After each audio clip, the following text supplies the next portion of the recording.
ಇವತ್ತು ನಮ್ಮ ಭಾರತ ದೇಶದಲ್ಲಿ ಸಮಾಜದ ವ್ಯವಸ್ಥೆಯಲ್ಲಿ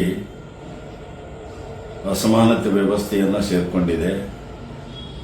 ಜಾತಿ ಮತ್ತು ಧರ್ಮದ ಹೆಸರ ಮೇಲೆ ಶತಮಾನ ಉದ್ದಕ್ಕೂ ಕೂಡ ಶೋಷಣೆಗೆ ಈ ಸಮಾಜನ ಒಳಪಡುತ್ತಲೇ ಇದೆ. ಹಂತದಲ್ಲಿ ವಿಶೇಷವಾಗಿ ಶೋಷಿತ ಜನಾಂಗದವರಾದ ಅಸ್ಪೃಶ್ಯರಿಗೆ ಹೆಚ್ಚಿನ ರೀತಿಯಲ್ಲಿ ಶೋಷಣೆಯನ್ನು ಆಗ್ತಾ ಇದೆ.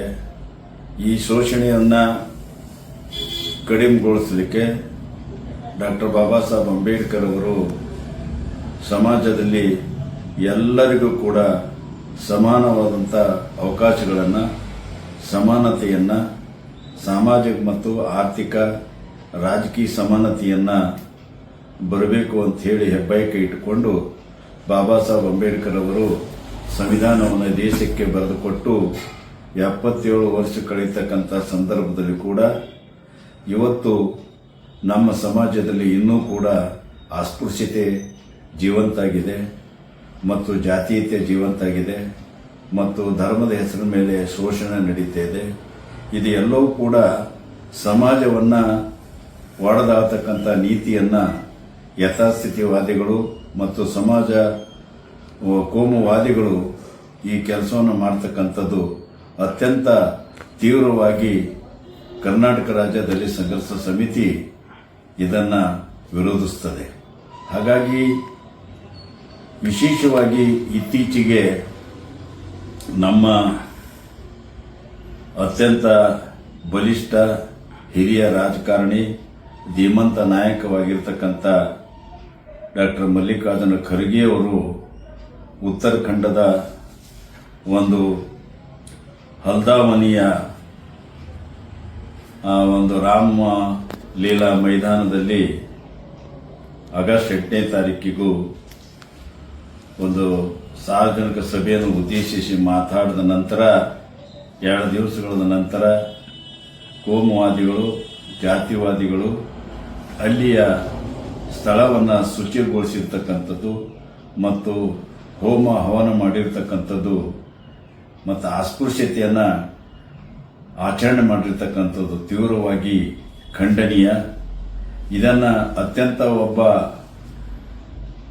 ರಾಷ್ಟ್ರ ಮಟ್ಟದಲ್ಲಿ ಬೆಳೆದಿರತಕ್ಕಂಥ ಸುದೀರ್ಘವಾಗಿ ರಾಜಕಾರಣದಲ್ಲಿ ಒಂದು ಅತ್ಯಂತ ಮೇಲ್ಪಂಕ್ತಿ ಹಾಕಿರ್ತಕ್ಕಂಥ ಮಲ್ಲಿಕಾರ್ಜುನ ಖರ್ಗೆ ಅವರಿಗೆ ಈ ಒಂದು ಅವಮಾನವನ್ನು ಮಾಡಿರ್ತಕ್ಕಂಥದ್ದು ಇಡೀ ದೇಶಕ್ಕೆ ಮಾಡಿರ್ತಕ್ಕಂಥ, ಸಂವಿಧಾನಕ್ಕೆ ಮಾಡಿರ್ತಕ್ಕಂಥ ಮತ್ತು ಸಂವಿಧಾನ ವಿರೋಧಿ ಕೃತ್ಯ ಮಾಡಿರ್ತಕ್ಕಂಥ ಹೇಯ ಕೃತ್ಯ ಇದನ್ನಾಗಿದೆ. ಇದರ ಹಿಂದೆ ಈ ಮಾಡಿರ್ತಕ್ಕಂಥವರು ಈ ಒಂದು ರಾಮ ಲೀಲಾ ಮೈದಾನದಲ್ಲಿ ಮಾಡಿರ್ತಕ್ಕಂಥ ಹೋಮ ಹವನ ಯಾರು ಮಾಡಿದ್ರಂದ್ರೆ ಒಂದು ನೇರವಾಗಿ ಬಿಜೆಪಿಯವರಿಗೆ ಸಂಬಂಧ ಇದ್ದಿರ್ತಕ್ಕಂಥ ಒಂದು ಸಂಘಟನೆದವರು ಮಾಡಿರ್ತಕ್ಕಂಥದ್ದಿರೋದ್ರಿಂದ ಅವರ ಮೇಲೆ ಕಠಿಣ ಕ್ರಮವನ್ನು ಜರುಗಿಸಲಿಕ್ಕೆ ಈ ರಾಷ್ಟ್ರದ ಪ್ರಧಾನಮಂತ್ರಿಗಳಾಗಿರ್ತಕ್ಕಂಥ ಮೋದಿಯವರಿಗೆ ನಾವು ಆಗ್ರಹಿಸ್ತಾ ಇದ್ದೇವೆ.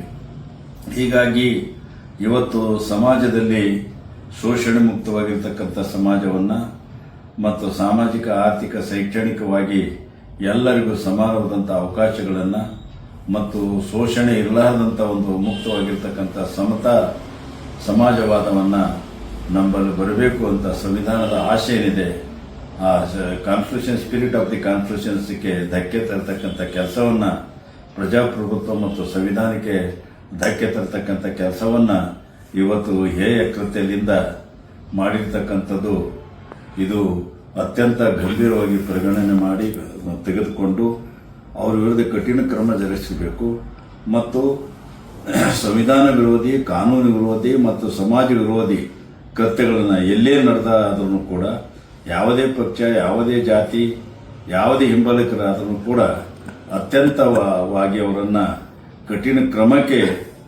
ಅವರನ್ನು ಒಳಪಡಿಸಬೇಕು ಅಂತೇಳಿ ಆಗ್ರಹಿಸಿ ಇವತ್ತು ಕರ್ನಾಟಕ ರಾಜ್ಯ ದಲಿತ ಸಂಘರ್ಷ ಸಮಿತಿ ಡಾಕ್ಟರ್ ಮಲ್ಲಿಕಾರ್ಜುನ ಖರ್ಗೆ ಅವರು ಎಐಸಿಸಿ ಅಧ್ಯಕ್ಷರಿದ್ದಾರೆ ಮತ್ತು ರಾಜ್ಯಸಭೆಯಲ್ಲಿ ವಿರೋಧ ಪಕ್ಷದ ನಾಯಕರಾಗಿದ್ದಾರೆ.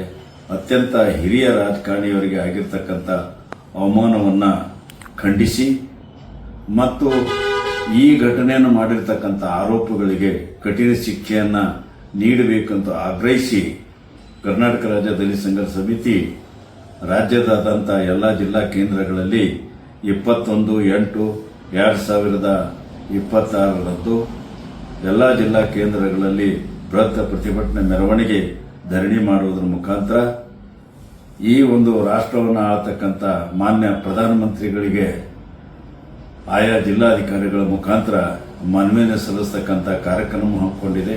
ಇಂಥ ಎಲ್ಲ ಕಾರ್ಯಕ್ರಮವನ್ನು ಅದಕ್ಕೆ ಪ್ರಗತಿಪರರು ಮತ್ತು ವಿಚಾರವಂತರು, ಅಂಬೇಡ್ಕರ್ ವಾದಿಗಳು ಮತ್ತು ಸಂವಿಧಾನವನ್ನು ಪ್ರೀತಿಸಿ ಗೌರವಿಸತಕ್ಕಂಥವರು ಎಲ್ಲರೂ ಕೂಡ ಬಂದು ಭಾಗವಹಿಸಬೇಕು ಅಂತ ಹೇಳಿ ನಾನು ಕರ್ನಾಟಕ ರಾಜ್ಯ ದಲಿತ ಸಂಘರ್ಷ ಸಮಿತಿ ಪರವಾಗಿ ನಾನು ವಿನಂತಿಸಿಕೊಳ್ಳುತ್ತೇನೆ.